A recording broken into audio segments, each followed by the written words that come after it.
The real estate market, man, is really, did I say really? Feeling the squeeze. It's on. These rates have really, honestly, slowed business down tremendously. That's what I'm hearing out there, but, there could be opportunity. Let's jump into it. What's up, everybody? Welcome back to another episode, another week with your one and only Kenny Simpson. This is The Brief. If this is your first time here, welcome. If you watch every week, thank you. And by the way, do me a huge favor. Share this with one person. Just forward the email to somebody. Comment, like, share it, all that good stuff. Because I'm trying to bring you guys value and trying to get through this maze of all this economic stuff. So anyways, let's get into it. I want to knock this out. Always, what did we go over first? Inventory nationally. Last week, we're at 554,350. This week, 562,556. We're actually increasing, which is good. It's still not good enough because it still stinks, but here in San Diego, active 3159, new listings 378, recent 307, recent sales that is, pending 341. And let's talk about our good old lovely rates. Rates are remaining flat. That 10-year treasury, it does hit 5 and it comes back down. And when you notice it hits 5, it also sells, the stock market sells off, which is actually a good sign for us in the real estate business because it means that, hey, we don't want that 5%, but they're okay with like 4.85-ish, I don't know what to tell you, but Bloomberg came out with an article. They originally thought by the 10 years going to end around 350. Now they're changing it to 405. We're at 485. That would mean an 80 basis points move to the lower. Look, do I think rates are going to go lower at the end of the year? I hope so. It's really going to determine how the data comes out, the retail data. Are we getting any unemployment? This week, we got the Fed meeting. He's going to talk about he's not going to raise rates. Let's see if he remains hawkish, dovish. We've got some employment data coming out, so we just got to keep watching that. The consumer is starting to crack, so maybe we'll get some love there, but I'd love to see that 10-year back down to like at least 425. Give us that pullback. Give us some love so we can help some people out. Come on now. What do rates look like? I just ran a scenario, 20% down, 780 credit, 7.875. That's with 0 points, 7.499. It was with a 1 point. Whoever thought rates would be this high, right? We just never did. We just didn't. We didn't plan. We didn't think.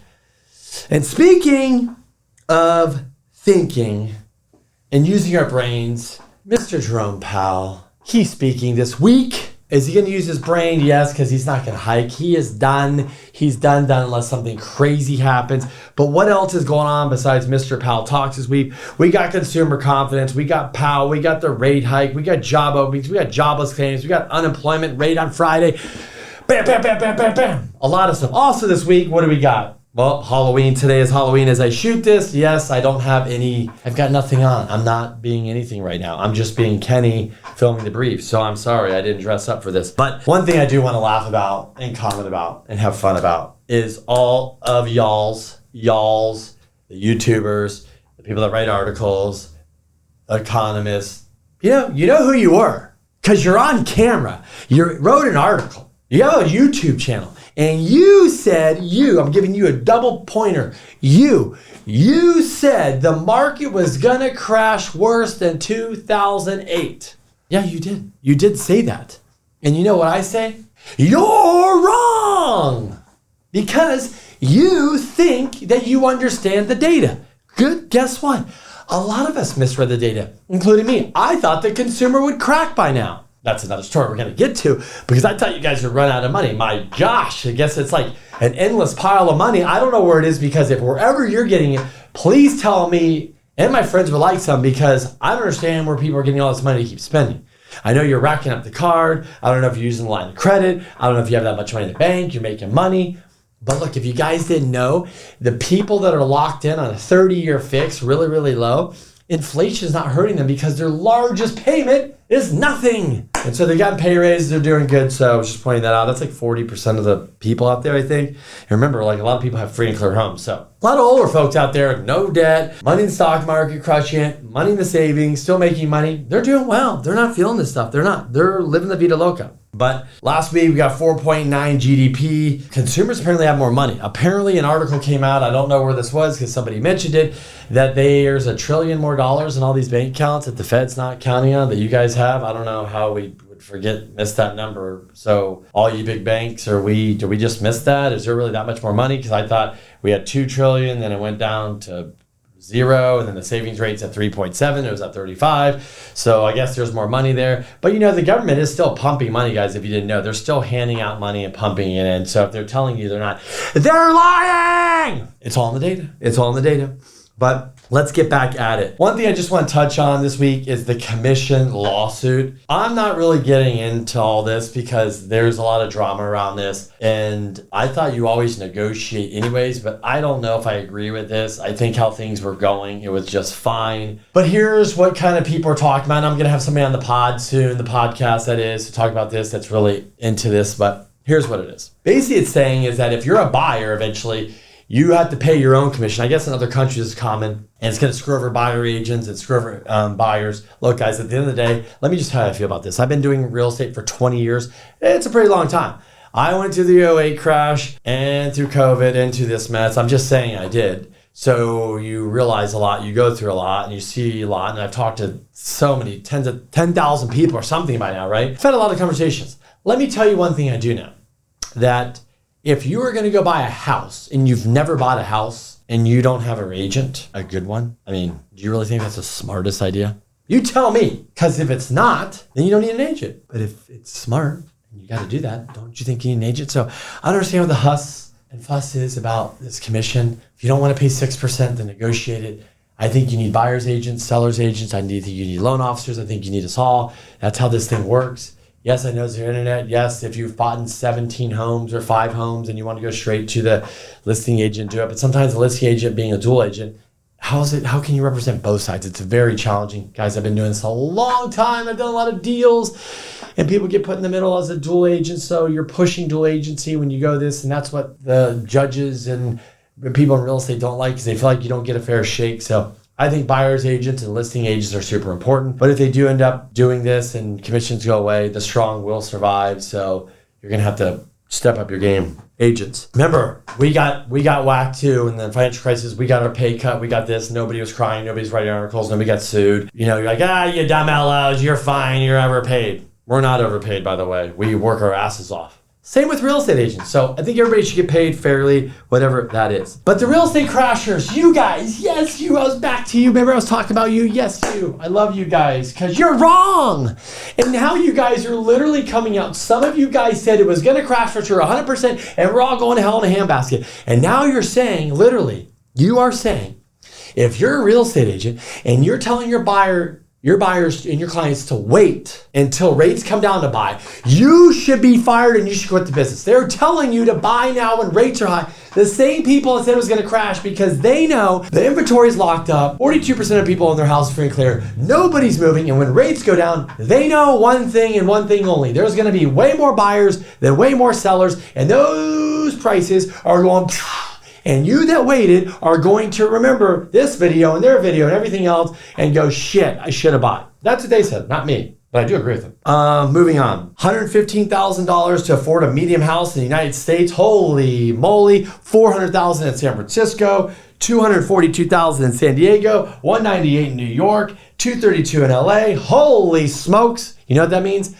That means if you're single, you better make some jingle. And if you're single, you might want to get married. Just kidding, right? But yeah, that's why 2 people work a lot in California so they can make that. And honestly, if 2 people work here in California, yeah, you can make $250,000, $300,000, $400,000. So you got to hustle. You got to make more money. You got to smarter. And guys, honestly, these days, for us youngsters, it is easier to make money. We have the internet and all this stuff, and we can learn all this stuff all day long. You have podcasts, books, webinars, seminars, every NAR, whatever it is. You can learn and you can make more money. So this is crazy with these rates. Yes, this will come down, but for now, we're stuck with this. I just want to admit 2 things. Here we go, 2 things. The Federal Reserve really screwed up badly. And here's 2 things that I think they really screwed up.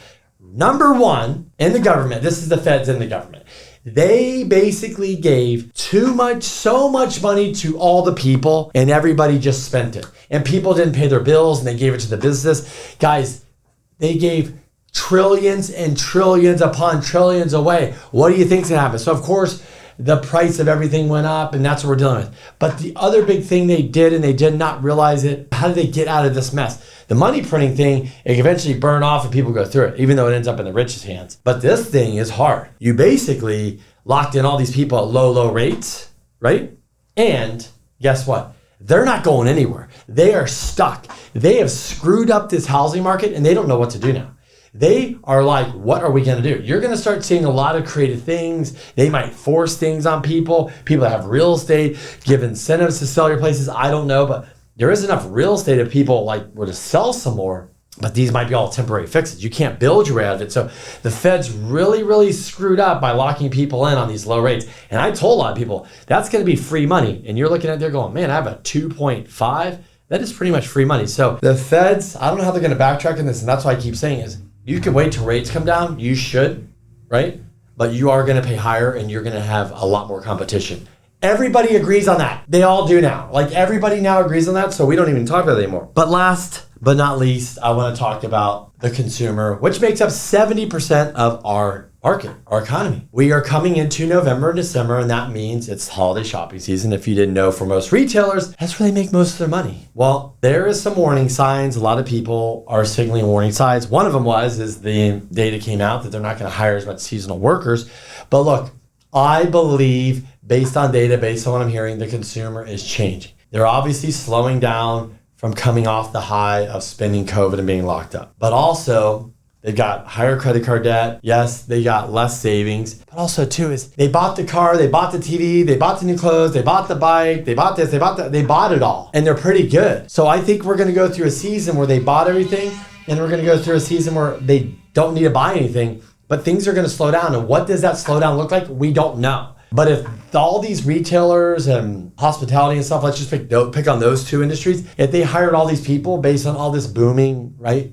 Booming economy, booming money, all this stuff, and things slow down and they have less business, they're going to need less people. So the consumer's cracking. How bad, we don't know. We will see how the holidays do, but they're definitely slowing down. I'm hearing it from businesses. So if the consumer slows down and that affects jobs, that should start affect pricing. That means pricing isn't rates. So I'm looking at the consumer. I think you're slowing down. I think you're cracking. I hope so, because keeping this up is crazy. But people still do. They're still spending, they're still making money, but at some point, this is not going to keep up like this, so we will see a crack. A lot of people now are predicting we will start having a recession in the next 2 quarters, then the Feds are going to cut, and then we're going to see a reduction in interest rates, maybe from the Fed and also the 10-year Treasury. Remember, the prime rate can stay here, and the 10-year Treasury could drop to 3.5, which would be lovely, because that would mean rates would go down, and we'd be in a good position for all you guys to do this. So anyways, we have to just keep watching the data. We got to keep watching everything. I know everybody wants rates to come down because that will fix a lot of problems,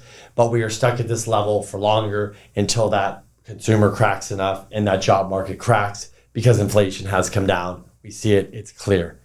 But the Feds did screw up housing by the government putting way too much money in the people's hands and keeping rates low. Remember, in 2008, the government gave money to the banks. But remember, those banks gave money to people through lending. So more responsible lending. You had to qualify. Not just giving you money and debit cards and handing out, you don't have to make your payments. So a lot of people had a lot of extra cash, and they got to go through it, and then things will slow down. So when will they slow down? I don't know. I'm seeing it. I'm feeling it. I don't know about you. I'd love to hear your feedback on this. But otherwise, thanks for watching, guys. Until next week, have a great week. I know this is a long one. We had a lot to catch up on. We're coming up to the holidays. Hope you guys had a good trick-or-treat with your kids and all that fun stuff. But soon we'll be chasing down Thanksgiving, then Christmas, and then it'll be 2024. But lots of exciting stuff. And remember, check out my podcast. We're getting a lot of good guests. That's getting ramped back up. Super excited about that. And if I can help you guys any questions on real estate related, anything that's your brain farting, any financial questions, I get calls all the time. I'm here. I'm like a encyclopedia and a wealth of knowledge. Not because I'm so great. It's because of all the hard work and all the snares I've been put through by my clients. Which I love. Anyways, till next week.